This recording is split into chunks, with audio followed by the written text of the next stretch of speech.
നമസ്കാരം. നിങ്ങൾ ഒരു രക്ഷകർത്താവാണോ? നിങ്ങൾ പ്രായപൂർത്തിയായ ഒരു കുട്ടിയെ വളർത്തി വലുതാക്കിയ ഒരു രക്ഷകർത്താവാണെങ്കിൽ നിങ്ങൾക്ക് ചിന്തിക്കാൻ പറ്റുന്ന ഒരു കാര്യം ഇതാണ്. നിങ്ങൾ നിങ്ങളുടെ കുട്ടിയെ വളർത്തി വലുതാക്കി, പക്ഷേ ഒരു കാര്യം നിങ്ങൾ ചോദിച്ചിട്ടുണ്ടോ? അവർക്ക് നിങ്ങളോട് ശരിക്കും ഒരു അടുപ്പം തോന്നുന്നുണ്ടോ?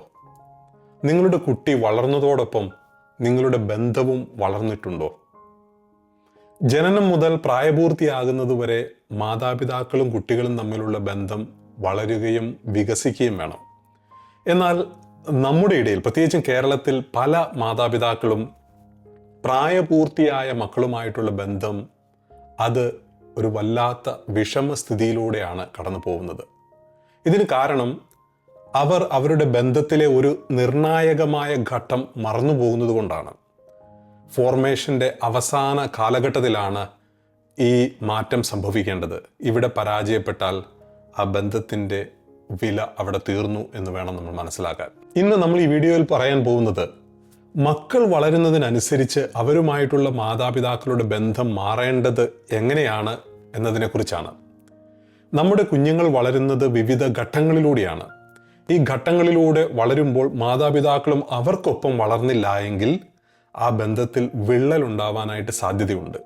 അപ്പം അതുകൊണ്ട് ഈ വീഡിയോ മുഴുവനും കണ്ടതിന് ശേഷം നമ്മുടെ ഓരോരുത്തരുടെയും ജീവിതത്തിൽ നമ്മൾ എപ്രകാരമാണ് നമ്മുടെ കുഞ്ഞുങ്ങളുമായിട്ടുള്ള ബന്ധത്തിൽ മാറ്റം വരുത്തേണ്ടത് എന്ന് ചിന്തിക്കുന്നത് നല്ലതാണ്.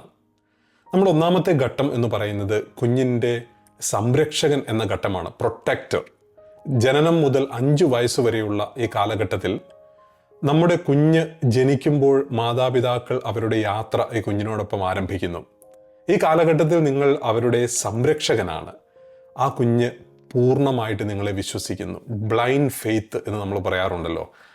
ഈ കാലഘട്ടത്തിൽ കുഞ്ഞ് നിങ്ങളുടെ കരം പിടിക്കുമ്പോഴും നിങ്ങളുടെ ശബ്ദം കേട്ട് ചിരിക്കുമ്പോഴും അല്ലെങ്കിൽ നിങ്ങളുടെ സാന്നിധ്യം അവർക്ക് സന്തോഷം നൽകുമ്പോഴും അവർക്കറിയാം നിങ്ങൾ അവരുടെ സംരക്ഷകനാണ് എന്ന്. ഈ കാലഘട്ടത്തിൽ നമ്മുടെ പ്രധാനപ്പെട്ട ജോലി എന്നുള്ളത് കുഞ്ഞുങ്ങൾക്ക് സുരക്ഷിതത്വവും സ്നേഹവും ഊഷ്മളതയും ഒക്കെ നൽകുക.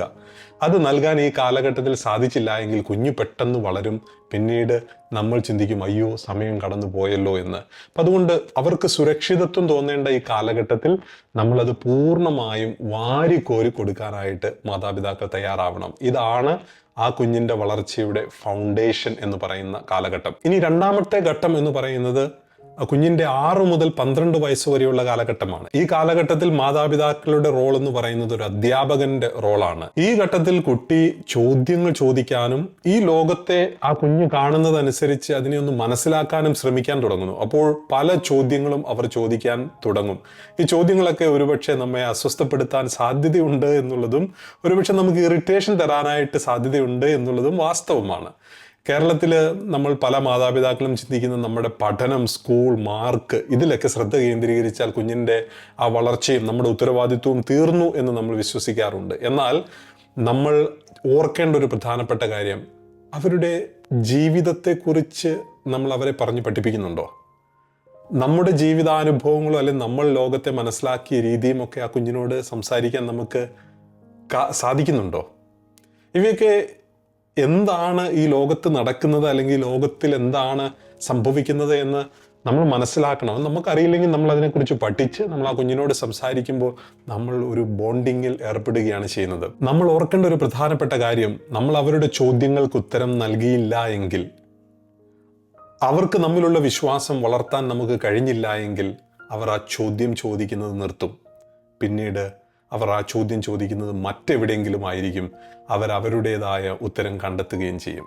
ഇതൊരു വലിയ കാര്യമാണോ എന്ന് നിങ്ങൾ ചിന്തിച്ചേക്കാം. പക്ഷേ നിങ്ങളുമായിട്ടുള്ള ബന്ധം, ആ ട്രസ്റ്റ് ബിൽഡ് ചെയ്യുന്ന, നിങ്ങളുടെ അടുത്തേക്ക് ഭാവിയിൽ ഗൈഡൻസിന് വേണ്ടി ഉത്തരം തേടി വരാൻ സാധ്യതയുള്ള ഒരു കുഞ്ഞിൻ്റെ സാധ്യതയാണ് നിങ്ങൾ അവിടെ ഇല്ലാതാക്കുന്നത്. ഇനി അടുത്തത് മൂന്നാമത്തെ ഘട്ടം എന്ന് പറയുന്നത് ഒരു ഗൈഡായി മാറുക എന്നുള്ളതാണ്. കുട്ടിയുടെ കൗമാരപ്രായ കാലഘട്ടത്തിലാണ് ഇത് സംഭവിക്കുന്നത്. ഒരു വഴികാട്ടിയായി കുഞ്ഞിൻ്റെ ഒപ്പം യാത്ര ചെയ്യുക എന്നുള്ളതാണ്. ഒരു നിർണായകമായ കാലഘട്ടമാണ്. ഇവിടെയാണ് കേരളത്തിലെ അല്ലെങ്കിൽ ലോകത്തിലെ തന്നെ എല്ലാ മാതാപിതാക്കളും കഷ്ടപ്പെടുന്ന ഒരു കാലഘട്ടം എന്ന് പറയുന്നത്. കുഞ്ഞ് ഈ കാലഘട്ടത്തിൽ റിബല്യസ് ആയിട്ട് വളർന്നു വരുന്നു.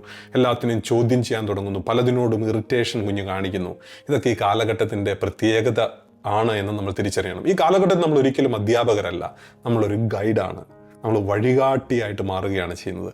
വഴി നമുക്കറിയാവുന്നത് കൊണ്ടാണ് നമുക്ക് വഴി കാട്ടാനായിട്ട് സാധിക്കുന്നത്. അപ്പം മാതാപിതാക്കൾ ആ വഴികാട്ടിയായിട്ട് കുഞ്ഞിൻ്റെ മുൻപേ യാത്ര ചെയ്യുക എന്നുള്ളതാണ് ഈ കാലഘട്ടത്തിലെ ഏറ്റവും പ്രധാനപ്പെട്ട കാര്യം. അപ്പം നമ്മൾ ഓർക്കേണ്ട കാര്യം, കുഞ്ഞുങ്ങൾക്ക് ഒരു സ്വച്ഛാധിപതികളായിട്ടുള്ള മാതാപിതാക്കൾ ഈ കാലഘട്ടത്തിൽ ആവശ്യമില്ല. അവർക്ക് വേണ്ടത് അവരെ ശ്രദ്ധിക്കുന്ന, അവരെ മനസ്സിലാക്കുന്ന, അവർക്ക് സ്വാതന്ത്ര്യം നൽകുന്ന, എന്നാൽ ആവശ്യമുള്ളപ്പോൾ അവരുടെ കയ്യിൽ മുറുകെ പിടിക്കുന്ന ഒരു നല്ല രക്ഷകർത്താവിനെയാണ് അവർക്ക് ഈ കാലഘട്ടത്തിൽ ആവശ്യം. ഓർക്കേണ്ട കാര്യമുണ്ട്, കൗമാര കാലഘട്ടത്തിൽ മാതാപിതാക്കൾ അവരെ നിയന്ത്രിക്കുന്നത് തുടരുകയാണെങ്കിൽ അവർ പതുക്കെ നിങ്ങളിൽ നിന്ന് കാര്യങ്ങൾ മറയ്ക്കാൻ തുടങ്ങും. നിങ്ങൾ അവരുടെ ശത്രുവായാൽ അവർ മറ്റെവിടെയെങ്കിലും അവർ ആശ്വാസം കണ്ടെത്തിയിരിക്കും. ഇപ്പോൾ ഞാൻ നിങ്ങളുടെ മനസ്സിലേക്ക് കൊണ്ടുവരാൻ ആഗ്രഹിക്കുന്നത് ഈ അടുത്ത നാളിൽ നെറ്റ്ഫ്ലിക്സ് സീരീസായിട്ട് വന്ന അഡോളസൻസ് എന്ന് പറയുന്ന സീരീസാണ്.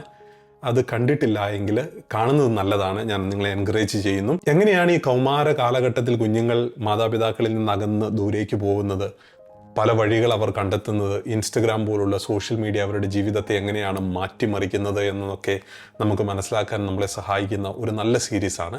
കണ്ടിട്ടുള്ളവർ അഭിപ്രായം പറയുക. കാണാത്തവർ കാണാനായിട്ട് ഞാൻ തീർച്ചയായിട്ടും നിങ്ങളെ എൻകറേജ് ചെയ്യുന്നു. അത് നിങ്ങളെ സഹായിക്കും എന്ന് ഞാൻ വിശ്വസിക്കുകയാണ്. ഇനി നാലാമത്തെ ഏറ്റവും പ്രധാനപ്പെട്ട ഒരു ഘട്ടം എന്ന് പറയുന്നത്, പ്രായപൂർത്തിയാകുന്ന കുഞ്ഞിനോട് മാതാപിതാക്കൾക്ക് വരുത്തേണ്ട ബന്ധത്തിലുള്ള വ്യത്യാസമാണത്. അവരവിടെ ഒരു നല്ല സുഹൃത്തായിട്ട് മാറണം. They should become a great friend. നല്ലൊരു സുഹൃത്തായിട്ട് അവർ മാറണം. അപ്പോൾ ഈ കാലഘട്ടത്തിൽ ഇങ്ങനെ ഒരു മാറ്റം സംഭവിച്ചില്ല എങ്കിൽ അവിടെ വലിയ പ്രശ്നങ്ങൾക്ക് അത് കാരണമായിട്ട് മാറും. കേരളത്തിലെ മാതാപിതാക്കൾക്ക് പലപ്പോഴും ഈ കാലഘട്ടം ഉൾക്കൊള്ളാനായിട്ട് ബുദ്ധിമുട്ടാണ്. അവരെപ്പോഴും ചിന്തിക്കുന്നു, കുഞ്ഞ് ഞങ്ങളുടെ കുഞ്ഞാണ്, ഞങ്ങളുടെ കുട്ടിയാണ്. അവർ പ്രായപൂർത്തിയാകുമ്പോൾ നിങ്ങളുടെ റോള്, നിങ്ങളുടെ ബന്ധം അവരുമായിട്ടുള്ളത് മാറിയില്ല എങ്കിൽ അവർ നിങ്ങളെ പതുക്കെ ഒഴിവാക്കും. നമ്മൾ പറയല്ലേ, നൈസായിട്ട് അങ്ങ് ഒഴിവാക്കി എന്ന് പറയുന്നത് പോലെ തന്നെ നിങ്ങളെ അവർ ഒഴിവാക്കാൻ തുടങ്ങും. ഈ കാലഘട്ടത്തിൽ മാതാപിതാക്കൾ അവരുടെ അധ്യാപകരോ വഴികാട്ടിയോ അല്ല. You should become a great front.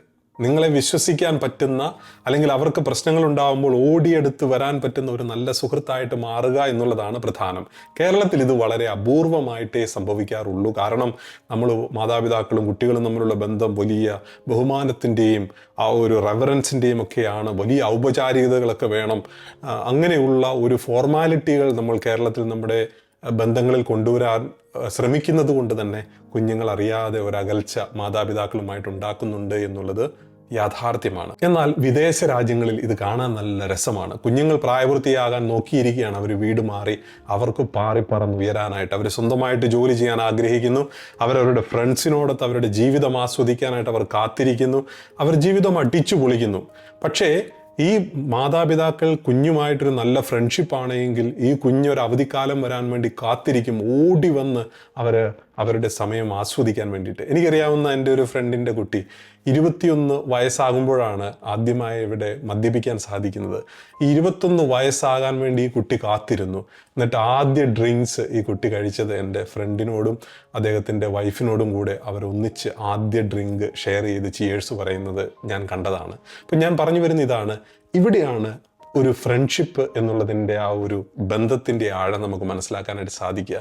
പലപ്പോഴും മാതാപിതാക്കളോടൊപ്പം താമസിച്ചിട്ടും പ്രായപൂർത്തിയായിട്ടുള്ള ഒരു മകനാണെങ്കിൽ കൂടി ഒരു ഏകാന്തത അനുഭവപ്പെടുന്ന മക്കൾ വളരെ കൂടുതലാണിന്ന്.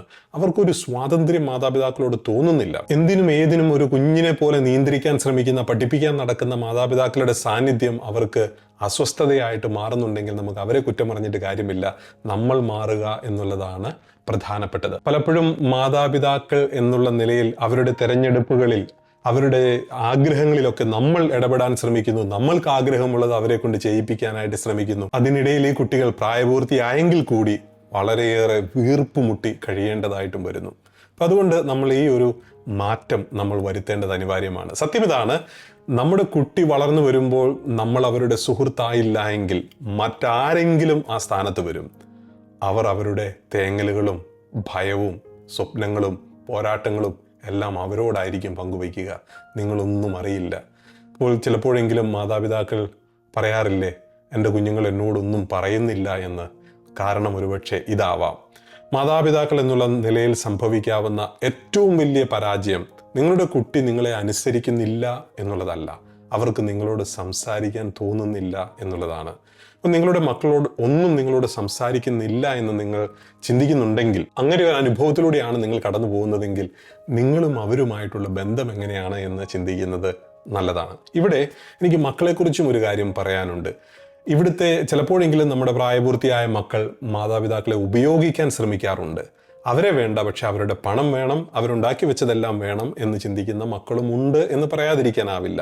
ഇപ്പോൾ വിദേശ രാജ്യങ്ങളിലൊക്കെ മക്കൾ മാതാപിതാക്കളുടെ ഒന്നും വേണ്ട എന്ന് ആഗ്രഹിച്ചിട്ടും അവരോട് ബന്ധം നിലനിർത്തുന്നുണ്ടെങ്കിൽ ചിലപ്പോൾ നമുക്കത് ഓപ്പോസിറ്റ് ആയിട്ട് വരാനായിട്ട് അങ്ങനെയുള്ള അനുഭവങ്ങൾ നമുക്കുണ്ടാവുന്നുണ്ട്. ഇത് തെറ്റാണ് എന്ന് നമ്മൾ ഓർക്കേണ്ടതുണ്ട്. അതുകൊണ്ട് നമ്മൾ ഇന്ന് ചോദിക്കേണ്ട ഒരു പ്രധാനപ്പെട്ട ചോദ്യം ഇതാണ്: എനിക്ക് എൻ്റെ കുട്ടിയോടുള്ള, പ്രത്യേകിച്ച് എൻ്റെ പ്രായപൂർത്തിയായ കുട്ടിയോടുള്ള ബന്ധം മാറ്റാൻ എനിക്ക് കഴിയുന്നുണ്ടോ? നിങ്ങളൊരു പ്രായപൂർത്തിയായ മകനോ മകളോ ആണെങ്കിൽ എങ്ങനെ നിങ്ങൾക്ക് ആ ഒരു ഫ്രണ്ട്ഷിപ്പ് നിങ്ങളുടെ മാതാപിതാക്കളായിട്ട് ഉണ്ടാക്കിയെടുക്കാനായിട്ട് സാധിക്കും? ഇതിനെക്കുറിച്ച് നിങ്ങൾക്ക് അവരോട് സംസാരിക്കാനുള്ള സ്വാതന്ത്ര്യമുണ്ടോ? എങ്കിൽ അത് ചെയ്യാനായിട്ട് നിങ്ങൾ മടി കാണിക്കരുത്. കാരണം നിങ്ങൾ സുഹൃത്തുക്കളായിട്ട് മാറുമ്പോഴാണ് യഥാർത്ഥത്തിൽ നിങ്ങളുടെ ജീവിതത്തിൻ്റെ സന്തോഷം പങ്കുവയ്ക്കാനായിട്ട് ഒരു കുടുംബം എന്നുള്ള നിലയിൽ സാധിക്കുക. അപ്പോൾ ഈ വീഡിയോ കണ്ടതിന് നന്ദി. ഈ വിഷയത്തെക്കുറിച്ചുള്ള നിങ്ങളുടെ ചിന്തകൾ തീർച്ചയായിട്ടും കമൻറ്റ് ബോക്സിൽ അറിയിക്കുമല്ലോ. ഈ വീഡിയോ നിങ്ങൾക്ക് ഇഷ്ടമായെങ്കിൽ മറ്റൊരു വീഡിയോ കാണാനായിട്ട് നിങ്ങളെ സ്വാഗതം ചെയ്യുന്നു. നമുക്ക് വീണ്ടും കാണാം.